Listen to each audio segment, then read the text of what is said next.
Chapter 6, the execution phase, presentation number 2. Here are our learning objectives. We covered these in the first presentation, and now we're covering these.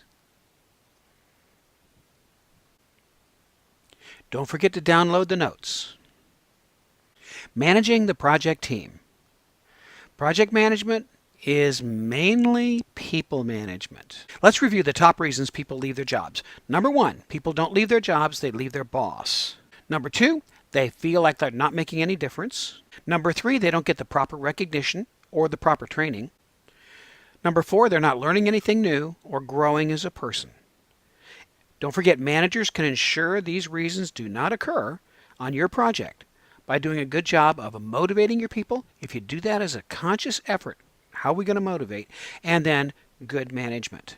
One part of good management is what is called resource loading, assigning the right people to the right task at the right time with the right tools. Resource loading is the amount of individual resources an existing schedule requires during a specific time period.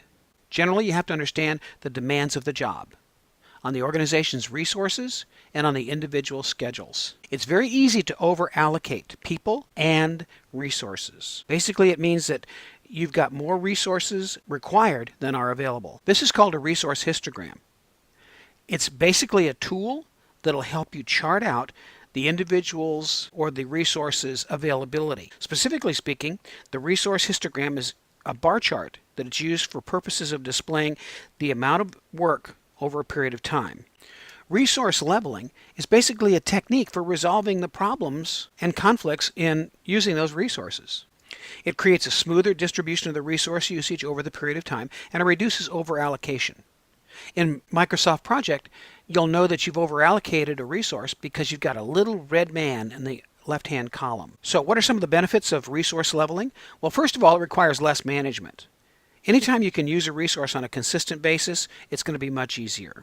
It allows for just-in-time inventory type policy for subcontractors and other expensive resources such as cranes and things you have to rent. It results in fewer problems for project personnel because they can plan, and the accounting department because they can plan. It often improves morale tremendously. You can use the automated process in Microsoft Project, or you can do it by hand. It's always good to keep track of who's in your team and what they do, even if they're not on a daily basis involved in everything that goes on. Let's talk about developing that project team and assessing the team performance. The goal is team development, and you're going to help them work together more effectively. That is the number one thing, and to improve project performance. Those are 2 reasons you're going to do it. Project managers need to understand and apply good team building practices. In other words, it takes a team to successfully execute most of the projects. I'm sure that you've known several gifted individuals who haven't made a difference on a team because they're not part of that team. Oftentimes, people will perk up if they just know that their opinion matters. So here's a sample team assessment filled out by an individual.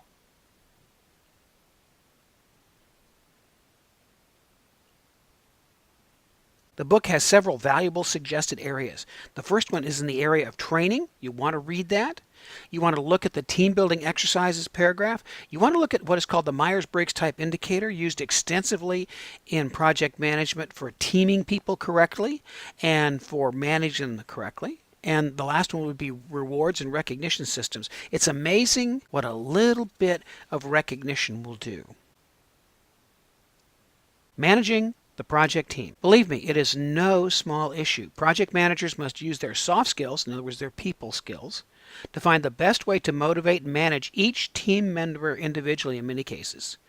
Some tools and techniques that you may use: there's observation and conversation. Talking with people is just amazing. Project performance appraisals, that's what you just saw. A lot of training and use of conflict management. Good stuff.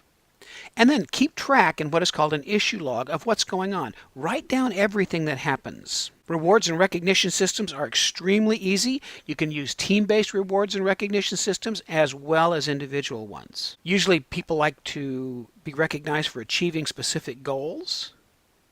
And one of the best ways to do that is to have members of the team mentor and help the newer members of the team. Here's some general advice on managing teams. Number 1, be patient and kind to your team. Don't forget they are people. They get speeding tickets. They have conflict at home. They have problems with their siblings and their children, then their spouses. They're real people. And remember, in that same vein, to fix the problem instead of fixing the blame doesn't do any good. You want to establish regular, effective meetings. That means, number one, they're short and they're meaty, and people know that they actually get something from them. Allow times for teams to go through some basic team building stages. And there are 5 of them. Forming, where they get together and they find out who each other are. Storming, when they're trying to figure out where they fit in that team. Norming, where they figure out what their job in the team is. Performing, when they actually do more and better work than the individuals involved in the team could ever do alone. And then finally, the adjourning or the breaking up of the group. It's very important to realize that almost every group goes through those 5 stages. Limit the size of work teams to 3 to 7 members so that you can enhance communication. Anything more than that, and communication gets to be a real problem. Don't forget, there's no such thing as project management without people management. Here's some more general advice. Plan some social activities to help members get to know each other and get to know other stakeholders. It's really important. Stress some team identity. This can be done with articles of clothing like a ball cap or a shirt. You can often do it with hours of work or location where only they are available. It's really easy to establish team identity. Nurture those team members and encourage them to help each other. Be sure to acknowledge individual and group accomplishments all the time. Don't forget, there's no such thing as project management without people management. Not all your team may necessarily be right there with you on site. Some of them may be spread around the world or around the country. Some of them may never set foot on your physical site. Take the additional actions necessary to work with virtual team members. If possible, have a face-to-face or phone meeting at the start of the virtual project or when introducing virtual team members. Video conferencing is very common. It's very simple. There are some free video conferencing programs out there. Utilize them. Screen people carefully to make sure that they can work effectively with a virtual team member environment. Some people do not work well with it. And clarify how virtual team members will be communicated with. In other words, either Skype or Google Plus Hangouts. So everything comes down to communication, frankly. Communication is the gathering of information to create, distribute, store, retrieve, and dispose of project communications. The importance of project communications cannot be overemphasized. It's the only way to improve the quality of the process. So here are some key concepts in that communication. First of all, there's formal and informal communication. We'll talk about each one of those. You have nonverbal communication. Very important to realize that you're communicating nonverbally. You want to use appropriate communications medium with the people and communicate with them the way they want to be communicated with. Understand individual and group communication needs. The impact of team size on communication is immense. The larger the team, the more complex communication becomes. Formal and informal communication.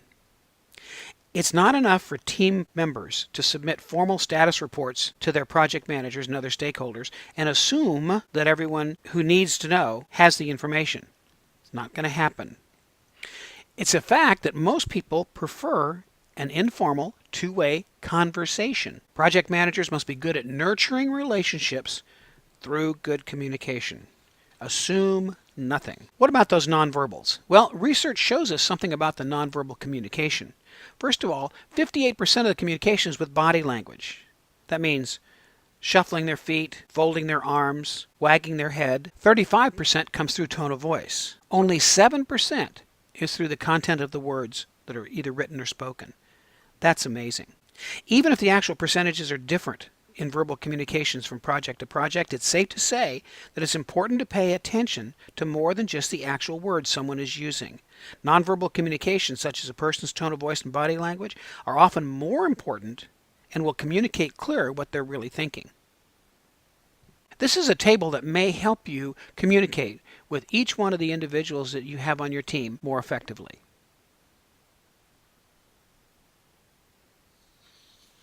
Let's talk about stakeholder management. In other words, working with various project stakeholders to meet their needs and expectations. Notice it's to meet their needs and expectations.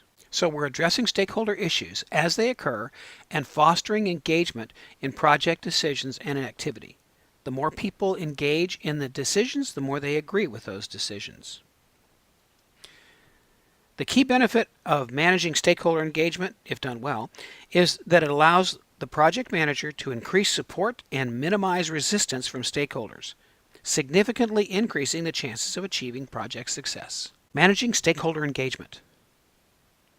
First of all, a good teacher uses several techniques to engage students, and a project manager needs to use several techniques to actively engage project stakeholders. It needs to be a purposeful, planned thing. So we're going to actively engage project stakeholders. The engagement, it should be expected and it should be welcomed.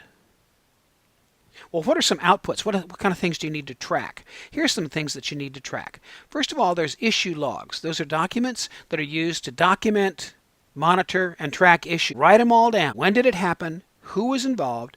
What was resolved? Engage the stakeholders in change requests and updates to the project management plan. Engage them in project documents and the organizational process assets. Remember that an issue is a matter that's under question or dispute. Here's a sample issue log.